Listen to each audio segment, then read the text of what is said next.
We're delighted this morning to have Frank Leone. He's a member of the DNC from Virginia. He's a member of the 8th District Committee from Arlington, and he's been doing these presentations every 4 years.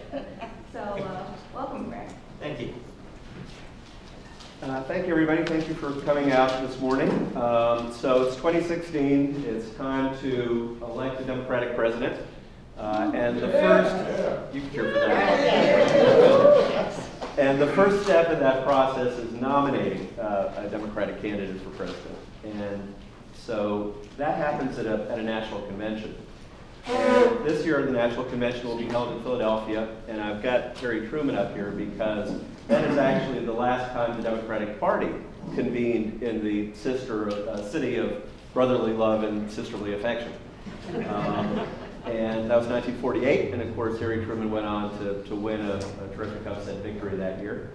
And that convention is probably best known, though, for the speech of Hubert Humphrey, who was the mayor of Minneapolis, Minnesota at the time. And there was a struggle in the platform over a civil rights plank. And Humphrey talked to the party about how it was time to leave the shadow of states' rights and walk forthrightly into the bright sunshine of human rights. And that was a very memorable part of that convention. And now, lo, these many years later, we are engaged in the same battle. So maybe it's appropriate to go back to Philadelphia to start it again for this year. So, what does the Democratic National Convention do? All right. Well, it meets every 4 years, and it nominates our candidates for president and vice president of the United States. In addition, it adopts a party platform. It's also, nowadays, perhaps maybe its primary role is as an advertisement for the candidates in the party. Hopefully, voters will tune in and watch, and they will see what the Democratic Party looks like and how it looks like America, and the positive vision that the Democratic Party and its candidates will put forward for the country. And then they'll go over to the Republicans and they'll see Clint Eastwood talking to a chair, and except for it'll be Donald Trump talking to, it'll be even worse. So it's an important way, even if by the time of the convention the nomination is decided, we know who our candidate is, which is typically the case.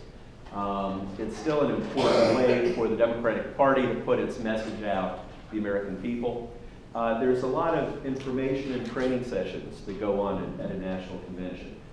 For example, in Charlotte last year, there was a great presentation on voting rights and voter expansion, and John Lewis was there, and Donna Brazil was there, and a lot of people who were doing a lot of grassroots organizing were there.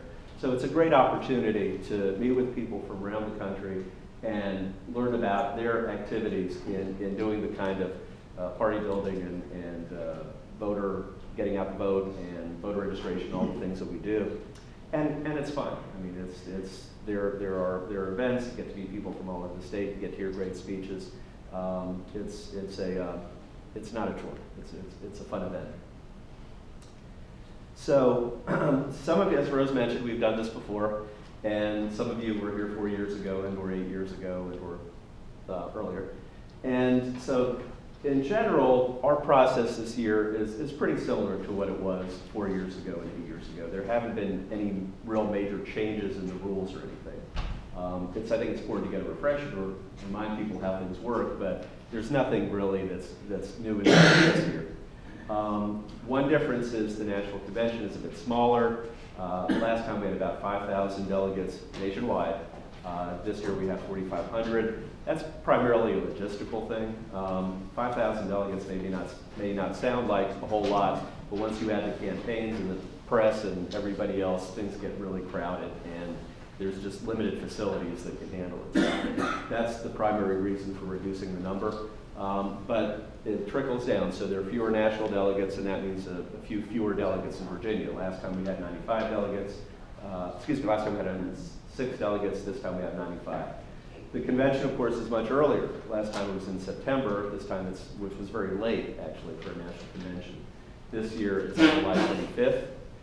Overall, the calendar is similar. The first time when people actually get to vote, thank goodness, is Monday in Iowa, and that gets the process started, and then we go on to New Hampshire, South Carolina, Nevada, and then on March 1st, A number of states, including Virginia, will have their primaries. That's the first date that states, other than those 4 who get to go first, will have their processes. And that process will continue through June 15th, choosing delegates. Big difference between this year and 4 years ago is we have a contested race. So those of you who are local chairs, who are doing your calls to caucus and calls to convention, need to keep that in mind. You can't just look at what you did 4 years ago, because 4 years ago everybody was for Obama. This year, as we'll talk about, we have a contested race, we have candidates. Those candidates will each get a certain percentage of delegates, and your processes need to reflect that, and that's what we'll talk about. So, the Democratic Convention, as I mentioned, the National Convention has 4,500 delegates from 56 jurisdictions, 50 states, plus DC, plus Democrats abroad, plus Puerto Rico, plus American Samoa, Guam, and Northern Marianas. I think I got them all. And of those, nearly 4,000 are pledged delegates, and those are the delegates who are elected through the process we'll talk about. About 700 are automatic unpledged delegates. And these are the folks that are sometimes referred to as superdelegates, although you will never find that word in any DNC document. This group consists of DNC members, Democratic governors, Democratic members of Congress, and distinguished party leaders, which include DNC chairs, of which we're lucky to have 2 in Virginia. And those folks are, as I said, automatic delegates, and they go, the other group are elected at the congressional district and the state level. And then there are also 319 alternates to the National Convention. Now, in Virginia, so that's the big picture. Virginia's little slice of that is we get 109 delegates, which 95 will be pledged. They'll be elected at the congressional district and state convention, and then 14 are the unpledged or superdelegates. We also have 8 alternates from around the state. So how does the process work? Here's the summary of how it works. Okay, the first step is on March 1st, we're having a presidential primary. And we're having a Democratic primary, Republican primary. We'll talk about that in a little detail. That primary will allocate the convention delegates among the candidates for every step that follows. So March 1st is when the decision is made. Hillary gets a certain number of votes statewide, a certain number of votes in each congressional district, a certain number of votes in each city and county, same thing for Bernie Sanders, same thing for Martin O'Malley.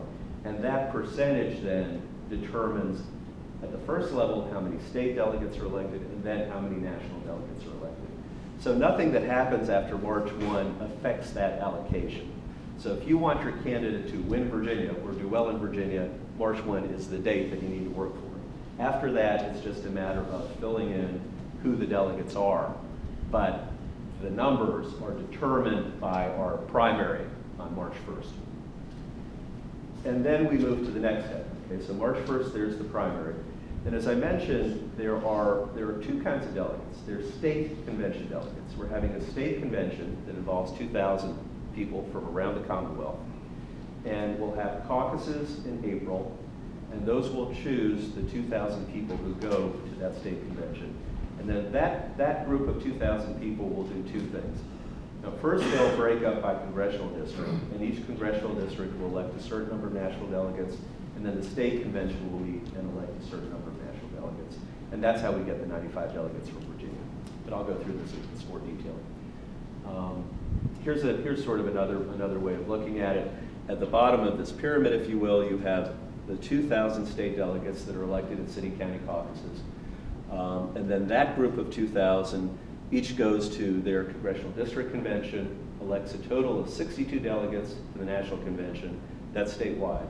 So each congressional district elects between 3 and 8 national delegates. And then the same group of 2,000 goes to the state convention, which will be in Richmond on June 18. And that group will elect 21 at-large delegates and 12 party leader elected official delegates, state convention. So that's sort of the 3 things to keep in mind as we go through this. March 1 primary determines which candidate gets how many delegates. And in April, we fill those positions and elect 2,000 state delegates, and those people go to the congressional district and the state convention and elect a national delegate. It's simpler than Iowa, let's put it that way. So how can you be involved in this process? Well, the first step is one that probably most people in this room or listening to this have already done, and that's register to vote. Of course, you have to be 18 by election day, which means if you are currently 17, but you'll be 18 by election day, you can vote, and you can vote in the March 1st primary. So it's really important to let folks in high school know that. Even if they're currently 17 on March 1, if they'll be 18 by November 8th, they can vote in that primary. Of course, you can register by mail. Make sure to fill out your form completely. We don't have party registration in Virginia. And the deadline for registering to vote for the primary is February 8th. So as you're working for your candidates, you know, one of the very many exciting things that happened in 2008 was we got a lot of new people in and a lot of new people registered. And this is a great opportunity to do that. But if they're not registered by February 8th, they can't vote in the primary. Obviously, we still want them to register and vote in November, but that's the deadline. Okay, step 2, volunteer for presidential campaigns. Looking around the room, I see some buttons. I see some Hillary buttons. I see some Bernie buttons. We invited Martin O'Malley's campaign.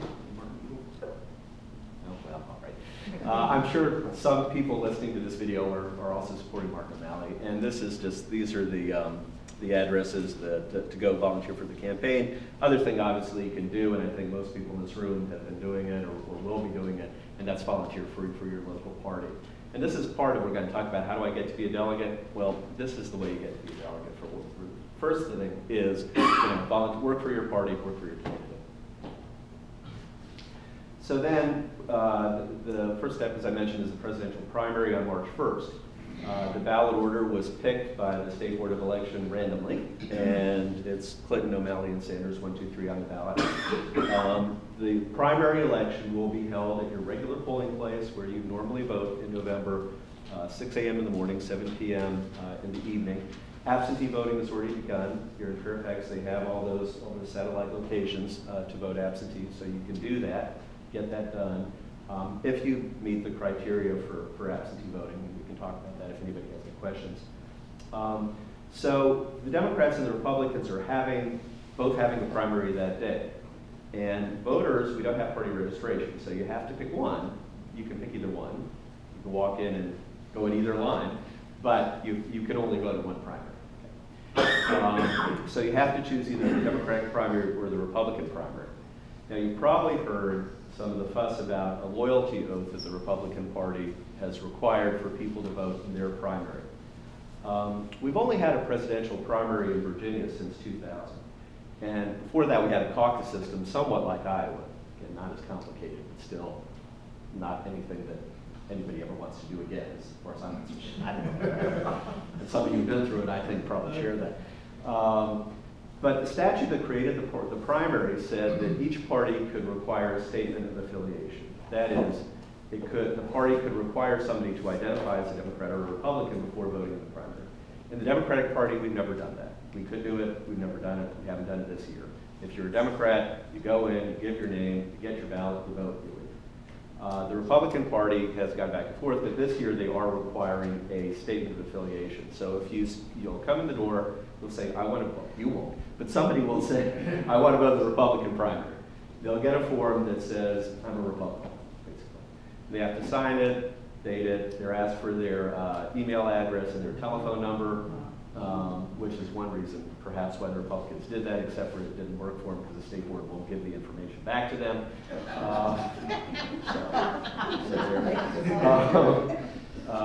And then paper oath as well. yes, you have to sign that. Is it validated? No. It is what, like all these oaths, it's whatever you say it is. If you sign a paper that says you're a Republican, you can vote in the Republican primary. If you refuse to sign the paper, you can't vote in your primary. And if you make a fuss about it, they'll let you vote on what's called a provisional ballot, and then they won't count the provisional ballot.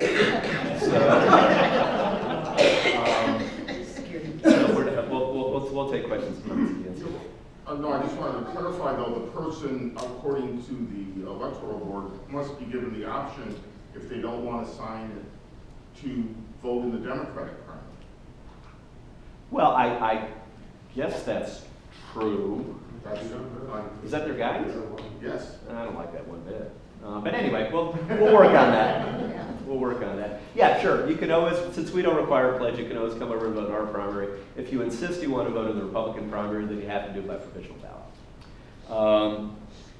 And what we've tried to do, we've talked to the local electoral boards about these issues, and basically I think we're trying to set up a process where the Republicans will get channeled and deal with all their stuff, and our guys can just come and vote and do their job and get about their business.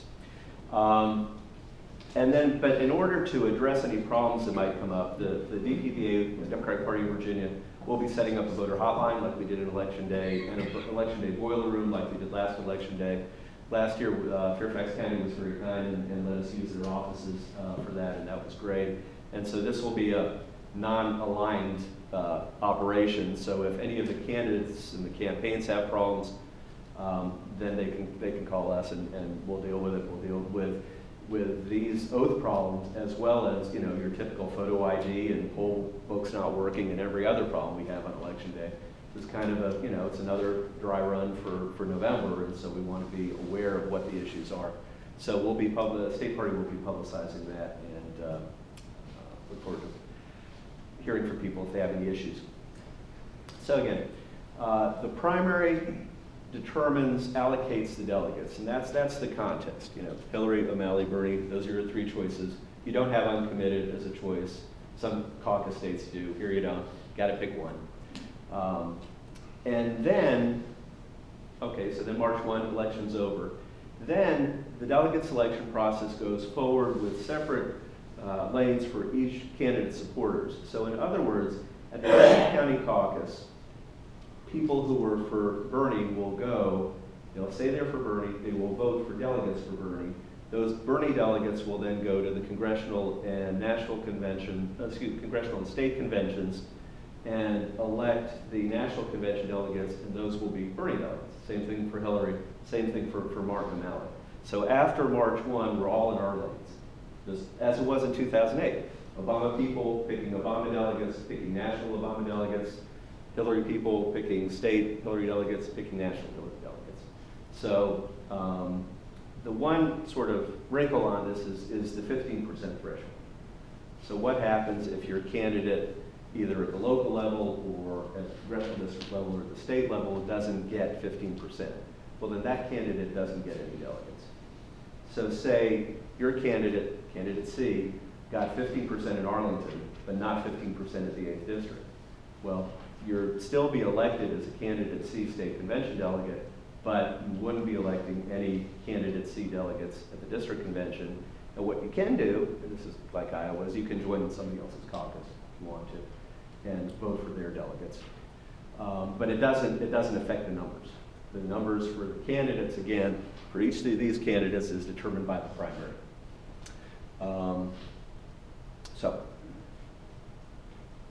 So we've talked about the next step then, and that's the city-county caucuses. We have the primary on March 1st. It's the State Board of Elections comes out with the final count around March 20-something, and then we know exactly what the percentage for each of those three candidates is in every city and county, in every congressional district, in Fairfax and Prince William, in every magisterial district, and in each congressional district, part of every magisterial district in Fairfax and Prince William. So we'll know exactly how many, we already know how many delegates, how many state convention delegates each jurisdiction gets. Now we'll know how many are pledged to candidate Clinton, to candidate Sanders, or to candidate O'Malley. And then so we need to actually elect the state convention delegates who will then go to the congressional district and state convention to elect the national delegates. And we do that through city-county caucuses. And that's the same process that we use. Many of you have already participated in caucuses. The caucuses can be assembled or unassembled. That is, you can come in, vote, and leave, or the doors will close at 12 o'clock and you can vote that way. That's how it works in Iowa. Everybody goes to their precinct. Iowa has precincts, we have city-county, but everybody goes there at 7 o'clock, they close the doors, and then they do all their business. That's how we used to do things at the beginning. In fact, that's how we used to nominate our candidates for governor and senate. And that's how we used to choose our presidential ones. We don't do any of that. We just have a primary. So there's a caucus. It will be, it could be one of two dates, April 16th, Saturday, or April 18th at 7:30 p.m. There can be absentee voting on the Thursday before. There are delegate filing deadlines on the 9th and the 11th. So if you want to be a state convention delegate, what do? You need to file with your local committee and fill out the form, indicate your candidate preference. There's a $25 filing fee which can be waived. And the caucuses have to be publicized and locations have to be ADA accessible. So, as we said, each city and county gets a certain number of delegates and alternates. Those delegates and alternates are allocated according to the presidential primary. Now, if the maximum or fewer delegates or alternates pre-filed for each candidate, the party can cancel the caucus. So, jurisdiction A, we have 80 delegates. Bernie gets 40, Hillary gets 40. Then people file. If 40 or fewer people file for Bernie and 40 or fewer people file for Hillary, you don't actually have to have a caucus. Caucus is canceled. All of those people are elected. And then the delegation, the Hillary delegation, the Bernie delegation, then fill vacancies. If 50 people file for Hillary and they only have 40 spots, then you have to have a caucus because you have to decide which of those 50 people who file actually get to be the delegates. Generally, what you want to do here is work with your campaign and talk to your local committees. You have a certain number of delegates, and then you have a certain number of alternates, and there are always people who can't make it to the district or the state convention anyway. So if you really want to go to a state convention, you know, there's usually a way to do it. And what localities typically do now is they just get a list of 40 people who are going to be delegates, 10 who are going to be alternates, and then a list of people who are also interested and can fill them in as time goes on, rather than renting a room and having a whole meeting and spending time doing it. That's typically the way it works. But, you know, the way it's written is that if there is a contest, then we'll have a caucus, we'll have an election. And that will come up with and as I mentioned before, you know, only when you go to the caucus as a voter, you will pick a president, and then you will just vote for your Bernie delegates or your Hillary delegates or your O'Malley delegates. Slate voting is permitted, and that means instead of voting for 40 candidates individually, you can get together with a slate, the Fairfaxians for O'Malley slate, and you can just check one box, and so that speeds up the process if you do have a caucus. And right. And one thing for local committees, by the way, I want to make sure to mention. In 2012, if you had 80 delegates from your jurisdiction, 80 people filed, you could go ahead and cancel the caucus. Here you have to look at each candidate, because if you have Hillary and Bernie each get 40, and 50 file for Hillary and 30 file for Bernie, you have to go ahead with the caucus for the Hillary people. You have 80 people, 80 delegates, but they have to be apportioned in the right boxes, in the right silos for the right candidates. Okay, so we talked about how you get elected as a delegate. Then who comes to these caucuses? Any registered voter resides in the jurisdiction. If the caucus isn't canceled, say if you have more people who file than delegate positions, you actually have to hold the caucus. So it's Saturday at noon, come here if you're in Mason District or wherever. And then you have to be a registered voter, you have to reside in the jurisdiction, you have to sign a pledge form. There's a lot of, we talked about the Republican loyalty oath, and they said Democrats do it too. Well, we don't. Well, we do pledges for a party process that chooses the actual delegates to the convention. We don't have a pledge for you to determine what presidential candidate you support, but we do have a pledge to determine who gets to be a delegate. And then, to mention, there's pre-filing and a $25 fee. Okay, so that's the second step is now done. We've had the primary, determine how many delegates at every level Hillary, Bernie, and O'Malley get. We had our local caucuses, so now we have 2,000 people elected around the state. And just to give you some examples, for example, the 8th Congressional District, there are 273 delegates who covered the 8th. That's split up between Arlington, Alexander, and Fairfax.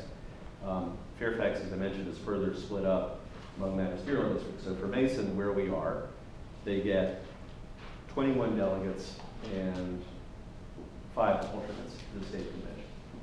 So Mason gets 21, 8th gets 273, add it all up, and there's 2,000 state delegates. Okay. So what do those state delegates do? Well, they have two jobs. First stop is the Congressional District Convention, and those are going to be held on May 7th, 14th, or 21st. The 8th and the 11th districts are being held on May 14th. 10th, I don't know yet. I'm not sure about the other ones around the state, but that information will be publicized. And then those congressional district conventions will elect the national convention delegates, people who are actually going to Philadelphia. And a total of 62 will be elected, 6 alternates. Each CD congressional district will elect 3 to 8 delegates, and some will elect an alternate. So that's the first stop for those 2,000 delegates. They each go to their CD in May, congressional district in May, and choose some national delegates. And then that same group of 2,000 goes to our state convention, Richmond, on June 18th, and elects 21 at-large delegates, 2 alternates, 12 party leader elected officials. And there are filing deadlines, of course, for each of these. And those will all be on the state party website. They're also in the information that I currently have on my website, which is called DemRulz.org, DemRulz.org. Information is also in the brochure there. And so you'll see how it all breaks down, where the filing deadlines are, where the forms are. So you need to be aware of all that. You need to pre-file for each of the delegate positions. So this is how it breaks down around the state. The 8th has 8 delegates, 10th, 6, 11, 7. The 9th, Southwest Virginia has 3. Fortunately, it's our most Republican CD at the moment. Used to have a great Democratic congressman for 20 years, and one day it will again. But right now, it's a little down. And then the alternates. And what we did is we actually allocated alternates to those congressional districts that had fewer delegates. So 4 people total can go from the 9th. Now, in terms of current news, you may be aware that the Democratic Party was successful in a lawsuit, which we filed attacking redistricting. And that redistricting decision has come down from the district court panel. It's currently under appeal to the United States Supreme Court. But that changes our congressional districts a little. It changes the 1st, the 2nd, and the 7th just a little. Changes the 3rd and 4th a lot.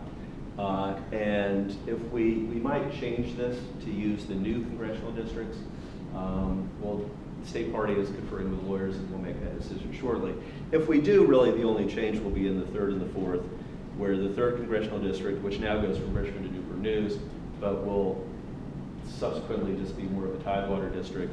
4th will include Petersburg and Richmond. So 3rd becomes less Democratic, 4th becomes more Democratic, so the 3rd will probably have 7, the 4th also will have 7. That'll be the only change if we use the new districts, I think. It certainly won't affect anything up here in Northern Virginia or anywhere outside of those districts that are subject to the redistricting decision.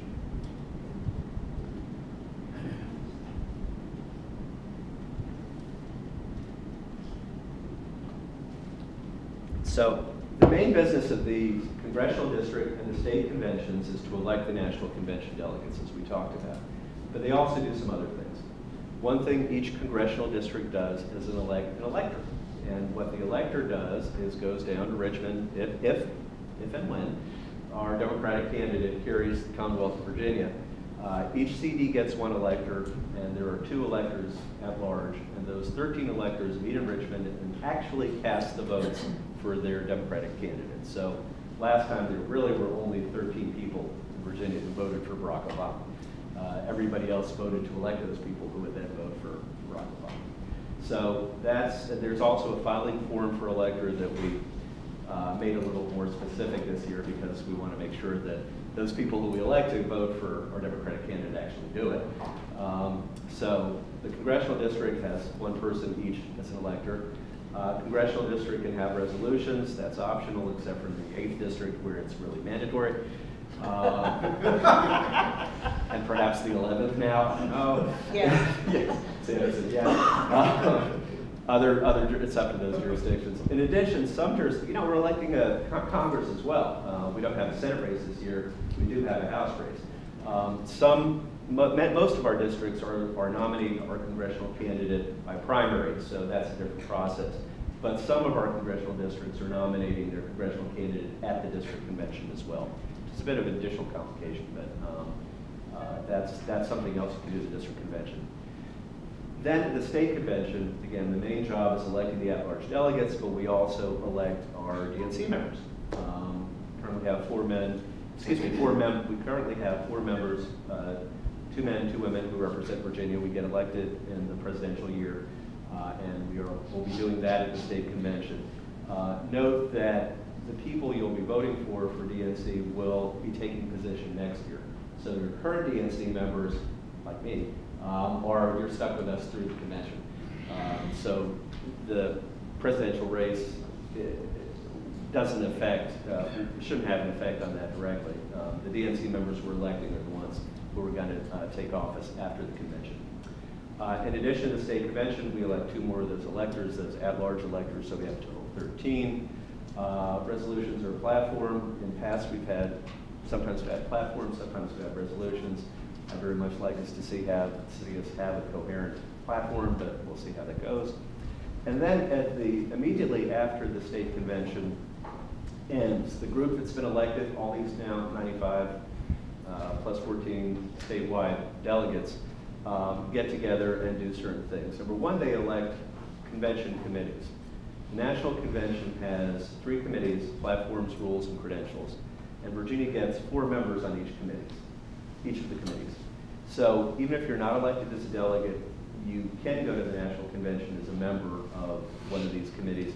And those committees are also apportioned by the presidential candidates. So in 2008, Obama got about 2/3 of the vote statewide, and then 2/3 of the members of those committees. In addition, we get 3 pages who can attend the convention, and then that group also elects the delegation chair. So now we have our national convention delegation. It has to be equally divided between men and women. So at your CD, in the 8th district, for example, we have 8 delegates. 4 of them will be men, 4 of them will be women. All of them have to be pledged to a candidate. Like I said, you can't have uncommitted people elected. The automatic delegates, the super delegates, are supposed to pledge to a candidate by the June convention deadline. Many already have. Presidential candidates have the right to approve or disapprove all national convention delegates. Something people in Virginia don't recognize because the candidates don't usually do that in Virginia. But you have to have pre-filing. Campaigns look at those lists and they might say, well, wait a minute. This person is filing for my candidate, but I know he's really secretly supporting another candidate. I don't want him to be a delegate. Candidates can veto. At the congressional district level, they can cut it down to 3 people for every vacancy. State level, it's 2 people for every vacancy. Because we wrote the rules that way, it could be 1-for-1, where the national campaign actually chooses delegates. In Virginia, they don't traditionally do that. They don't knock out delegates. What they do is put together slates, and that's how the campaigns decide who they would really like to have be as delegates. So we'll talk about slates in a little while. One thing that's important to remember is, okay, I want to be a national delegate. You get a form, and there are 2 boxes on it. One says congressional district, one says state. If you want to run at both levels, and you certainly can, you need to check both boxes, so you'll be considered both in the congressional district. Of course, if you went to the congressional district, you don't have to run the state, but that way you can run for both. So, practically, how do I get to be a delegate? First, I'll talk about some general things, and then we'll talk about the different levels of delegates, and because these general things are different at those different levels. First of all, working hard for the Democratic Party. You get to be known. You help the party, you advance the party, you work from the courthouse to the White House. People like you. They want you to represent them at a national convention. Working hard for the party is the best way. The other way is working hard for your candidate, and hopefully many of you will be doing both. Work hard for the party or now working hard for the candidate.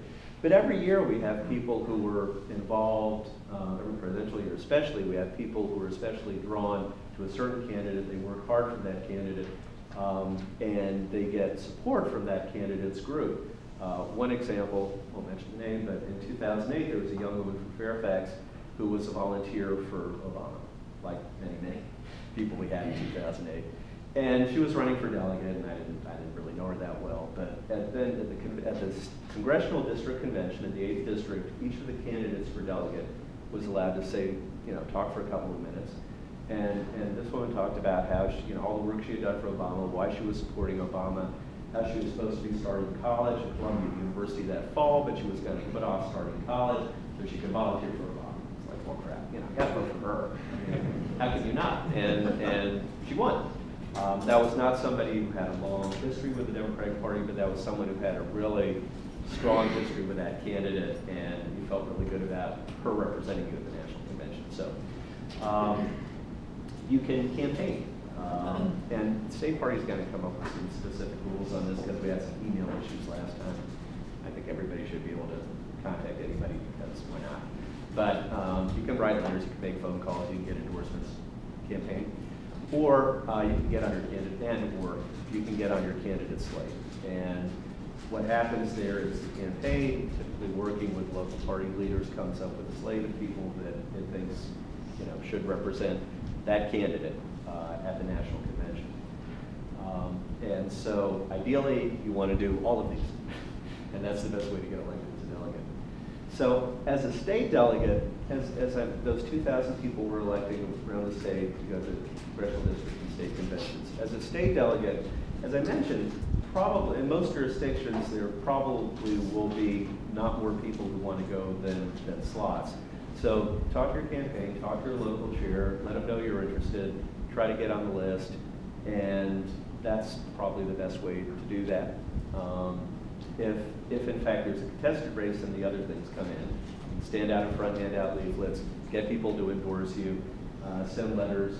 Well, with that one it's kind of harder because any voter can participate in that one. So campaign for it. At the congressional district, that's really the most democratic small d part of the process, I think. And there, again, you can, sometimes candidates do slates, some parts of the state do slates. One of the districts in Northern Virginia used to do slates, another one didn't.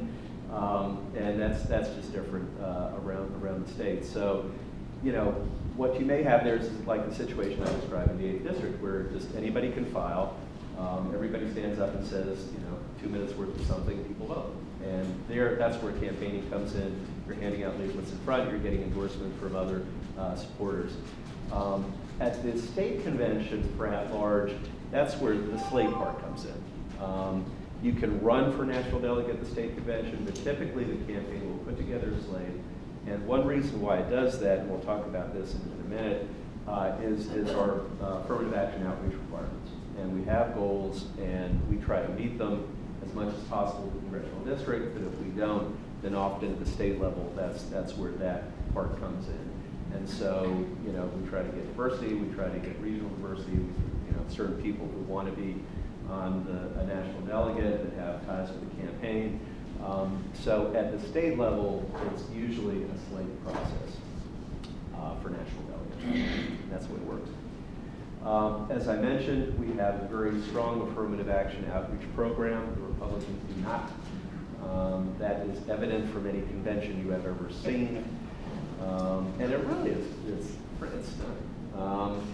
All our meetings are open, no discrimination, of course. And we have a statewide affirmative action committee. Rose is part of it.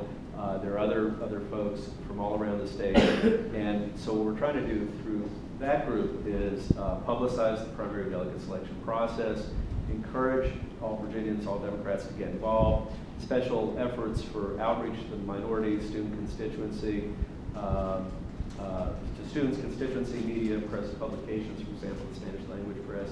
Rose does a terrific job in helping us get the brochure actually is in Spanish. When you have here, it's in Spanish on the website. College helped us with that, but Rose has also helped us translate it to different languages. And so that's the kind of stuff we want to do. I mean, we wanted it, this is an interesting part of the process, hopefully. But getting involved at the early stage, helping to pick a candidate, being involved in the convention. We want to bring people into the process, and this is a real good opportunity to do that, to recruit folks who will continue to be active with the party. And each city and county should have an affirmative action outreach committee, and that should work with the state, and we should be working together on these goals. And as I mentioned, we have specific goals. All right, so our Virginia delegation, 106 delegates, 34%. We strive to have be African American. It's a total of 38.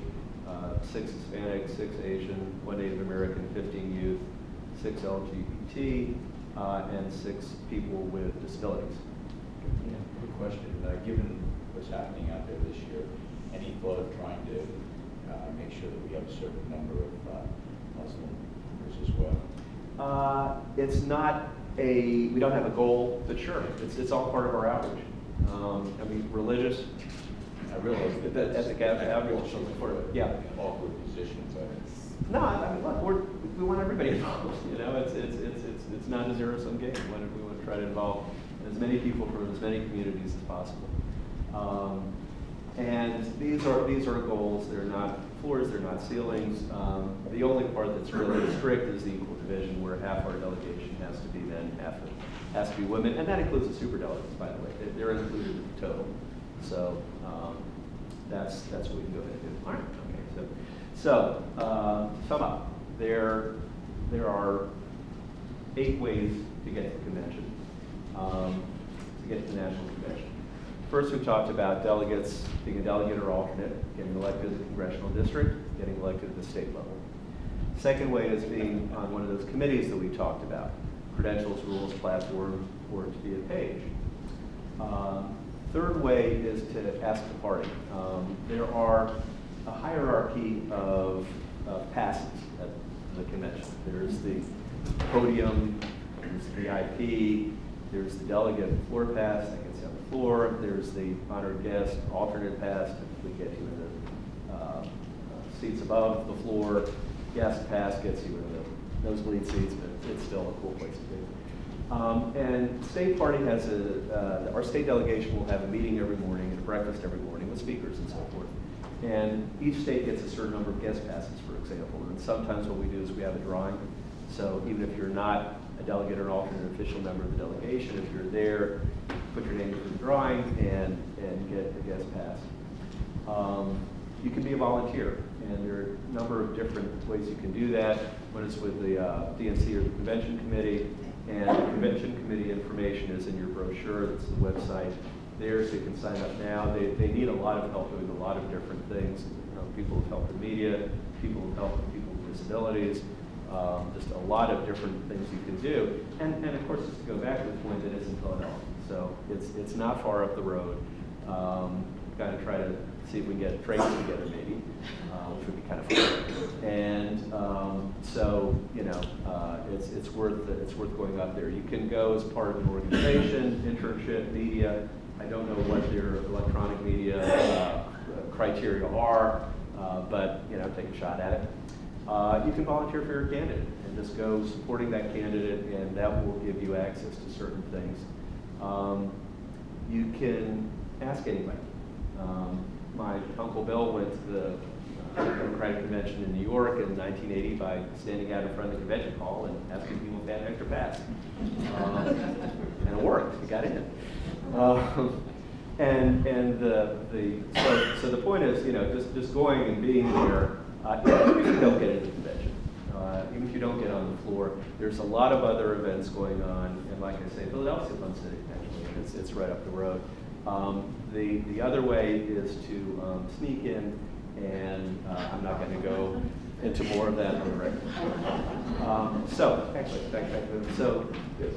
as an example, in terms of my experience, I've been a delegate for 1 convention, but I've been to 5.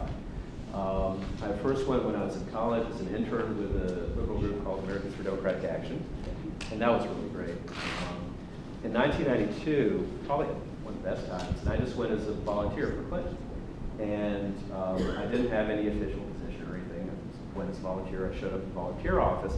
Now, I was wearing a suit, and that turned out to be a good thing because since I was wearing a suit, they let me sit behind the table and coordinate things, and then I got on the floor. It was all just, went to a party in the Hamptons. It was just wonderful. But I started with nothing. I mean, I had no official credentials at all.